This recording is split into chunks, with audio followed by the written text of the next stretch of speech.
Tomorrow marks 2 years since the State Department of Health issued its very first press release and first medical advisory to healthcare providers regarding the coronavirus. KITV4's Marissa Yamane takes a look back at some of the milestones of the pandemic in Hawaii.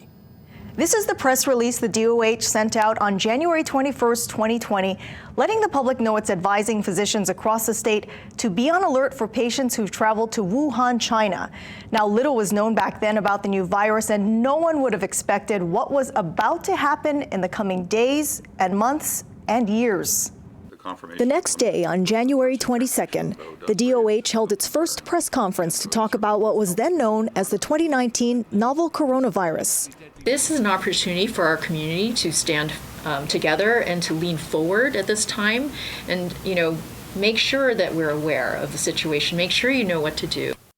Back then, there was only one confirmed case in the U.S., in Washington state, and Hawaii health officials were more concerned about the ongoing flu season. There are tens of thousands of cases of flu every year, and thousands of people die from the flu every year. We haven't had any deaths here in the United States from this virus. Flu by far is having far more impact on the community than this illness has or is likely to have going forward.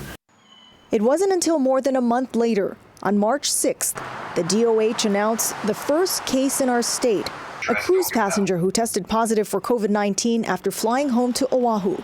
I still want to emphasize that it's not a case of community spread. Once again, it was someone who was traveling. On March 17, 2020, Governor Ige announced a number of new orders and guidelines, including strongly encouraging visitors to postpone their vacations, limiting social gatherings to no more than 10 people, plus closing all bars and clubs. And restaurants were told to close or provide only drive-through, takeout, or delivery options. These actions may seem extreme to some of you, and we know that it will have a negative impact on our economy, but we are confident that taking aggressive actions now will allow us to have quicker recovery when the crisis is over. In the days after, Governor Ige ordered anyone arriving in Hawaii to undergo a mandatory 14-day quarantine, which ended up almost completely shutting down Hawaii's tourism industry.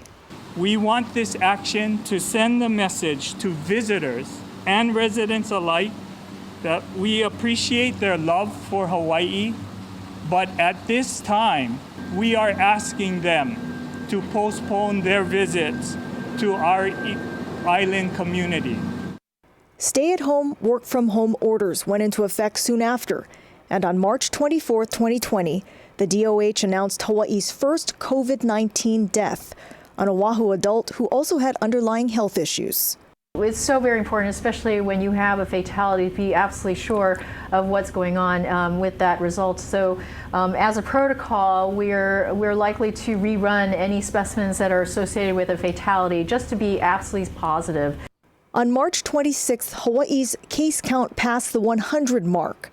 In April, Governor Ige issued a statewide mask mandate, but each county also had its own rules and exemptions.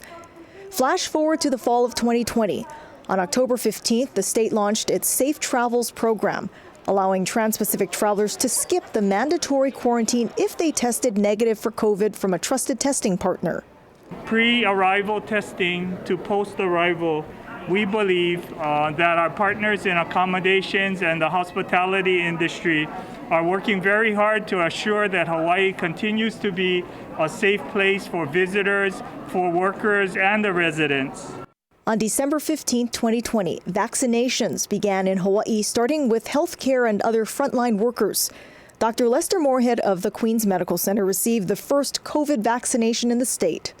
What made you want to be the first person? Everyone needs to get it, and I ask everybody to do it. I just want people to follow me. In 2021, Hawaii saw a slowing of the case count as more people got vaccinated and then boosted. On July 8th of last year, the state ended its pre-travel testing or quarantine requirement for domestic travelers to Hawaii who were vaccinated in the U.S., and Hawaii saw a surge in visitor numbers over the summer. Public schools returned to daily in-person learning when classes resumed at the beginning of August 2021. But the Delta and then the Omicron variants have thrown a wrench into the pandemic recovery. And we continue to deal with a rising case count, with a current average of more than 4,400 cases daily, according to the DOH. We've been through so much over the past 2 years since that first press issue was released. Government and health officials continue to encourage everyone to get vaccinated and to get a booster shot to help end this pandemic.